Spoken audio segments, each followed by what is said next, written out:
Latest updates ఎప్పటికప్పుడు పొందడానికి big TV WhatsApp channel follow అవ్వండి. లింక్ డిస్క్రిప్షన్ లో ఉంది.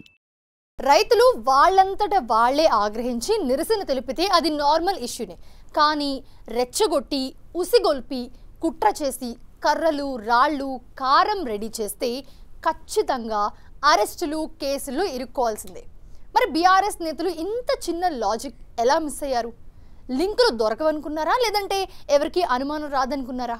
ఖచ్చితంగా లాజిక్ లేకుండా పనిచేసి అడ్డంగా బుక్ అయిపోయారు. రిమాండ్ రిపోర్ట్ చూసినా, గతంలో పట్నం మాట్లాడింది చూసినా, ఫోన్ కాల్ డేటా చూసినా, ఇలా అన్ని వేళ్లు కూడా బీఆర్ఎస్ అగ్రనేతల వైపే చూపిస్తున్నాయి. కుట్ర వెనుక అసలు మినిట్ టు మినిట్ ఏం జరిగిందో చూద్దాం.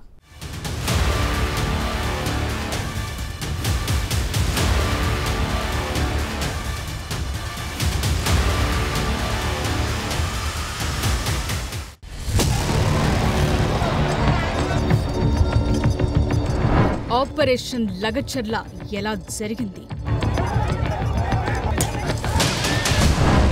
మినిట్ టు మినిట్ ఏం ప్లాన్ చేశారు? కుట్రలు చేసి లాజిక్ మిస్ అయ్యారా?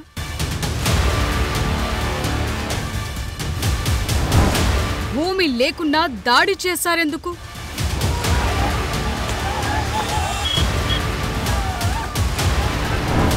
ఎన్నెన్నో ప్రశ్నలు, జవాబులే కరువు.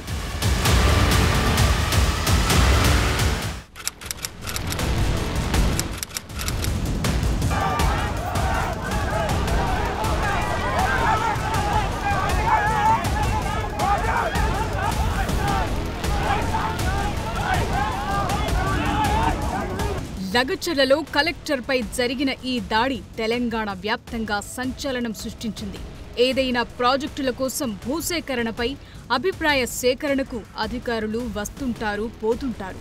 రైతులు, గ్రామస్తులు చెప్పేది చెప్తుంటారు. ప్యాకేజీ పెంచాలంటారు, లేదంటే ఇవ్వబోమంటారు. ఫైనల్ గా జరిగేది జరుగుతుంది. కానీ వికారాబాద్ జిల్లా లగచర్లలో మాత్రం ఎందుకు కంప్లీట్ డిఫరెంట్ గా సీన్ నడిచింది. కలెక్టర్ రావటం, కర్రలు, రాళ్లు, కారం రెడీగా పెట్టుకోవటం, దాడి చేయటం, వాహనాలు ధ్వంసం చేయటం, ముందస్తుగానే రైతులు, గ్రామస్తులను రెచ్చగొట్టి రెడీగా ఉంచటం, పైగా భూమి లేని వారి అభిప్రాయ సేకరణలో పాల్గొనేందుకు ఎక్కువ మంది రావటం, ఇవన్నీ ఆపరేషన్ లగచర్ల ఎలా జరిగిందో చెప్పటానికి కొన్ని ఎగ్జాంపుల్స్ మాత్రమే.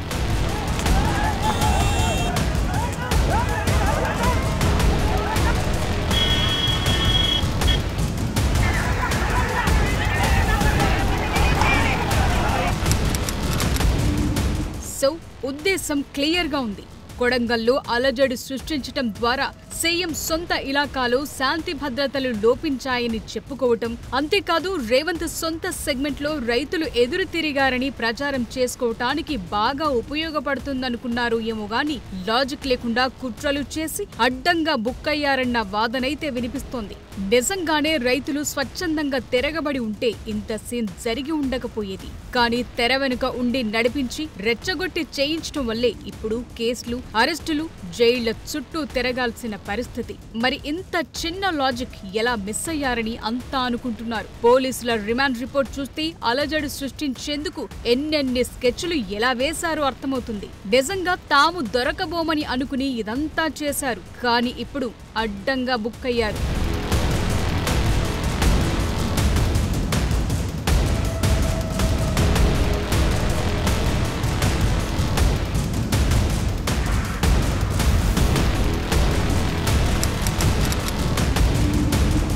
ఒక్కసారి కేటీఆర్ చేసిన ఈ ట్వీట్ చూద్దాం.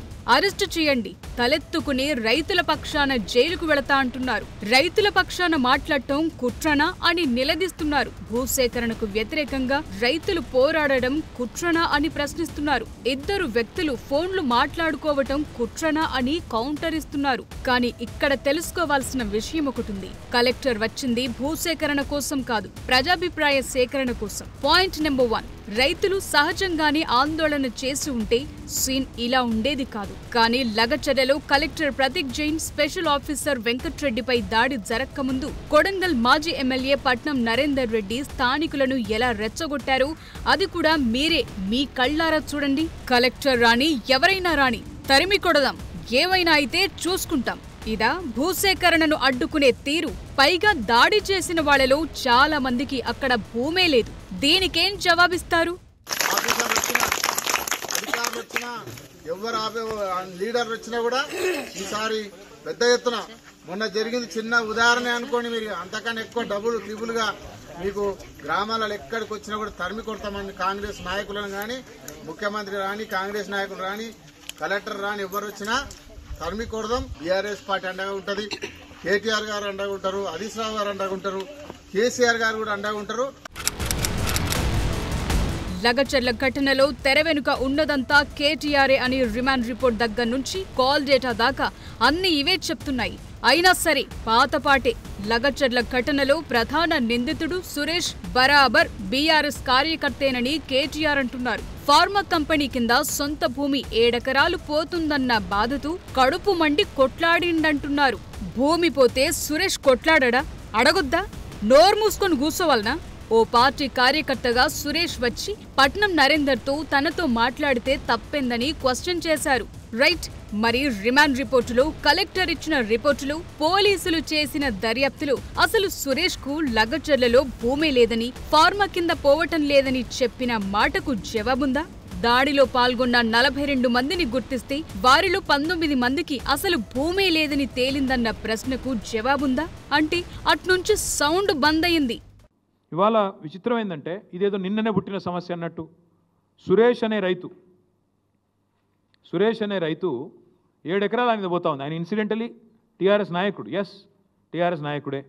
ఆయనది కూడా 7 ఎకరాల భూమి పోతోంది. 7 ఎకరాల భూమి పోతుంటే, విలువైన భూమి పోతుంటే, ప్రభుత్వం 30-40 లక్షల ఎకరాలు విలువ చేసే భూమిని 3-4 లక్షలకు గుంజుకుంటా అంటే కడుపు మండదా? అడగద్దా? ఆయన ఏమైనా కొట్టిండా? దాడి చేసిండా? మర్యాదగా ఆంగ్లంలో, నేను చూసిన మొత్తం వీడియో, ఇక్కడికి వచ్చేమో చూసుకునే వచ్చిన, మర్యాదగా ఆ కలెక్టర్ పేరు ప్రతీక్ జైన్కు తెలుగు వస్తుందో రాదో అన్న ఉద్దేశంతో హిందీలా, ఇంగ్లీష్లా సురేష్ మంచిగా సంజాయించి చెప్తున్నాడు. ఈ యొక్క దాడిలో పాల్గొన్న 19 మందికి ల్యాండ్ లేకపోవడం కానీ, లేకపోతే 1-2 ఎకరాలు ఉన్నా కూడా వాళ్ళు దే ఆర్ నాట్ లూజింగ్. ఆ యొక్క నోటిఫికేషన్లో వాళ్ళు లేరు. సో సంబంధం లేకుండా వచ్చారు.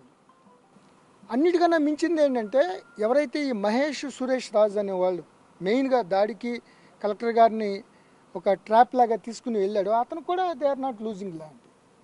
సురేష్ రాజు కానీ వాళ్ళ బ్రదర్ ఈరోజు అరెస్ట్ చేసిన మహేష్ కానీ వాళ్ళు ఈ యొక్క నోటిఫికేషన్ టీజీఐసీ ల్యాండ్ ఎక్విజిషన్లో భూమి కోల్పోవడం లేదు. సో మ్యాటర్ దూద్ కా దూద్, పానీ కా పానీ క్లారిటీ వచ్చేసింది. మరిప్పుడు ఎంత చించుకున్నా లాభం లేదని గుర్తు చేస్తున్నారు హస్తం నేతలు. కుట్రలు చేసి అడ్డంగా దొరికిపోయారని అంటున్నారు. ఆధారాలు ముందు పెడుతున్నారు. రైతుల కోసం అరెస్టుకు సిద్ధమంటే సరిపోదంటున్నారు. లాజిక్ మిస్ అవుతూ ఇదంతా చేయటం ఎందుకు? అడ్డంగా దొరికినాక బుకాయించటం ఎందుకని ప్రశ్నిస్తున్నారు కాంగ్రెస్ నేతలు.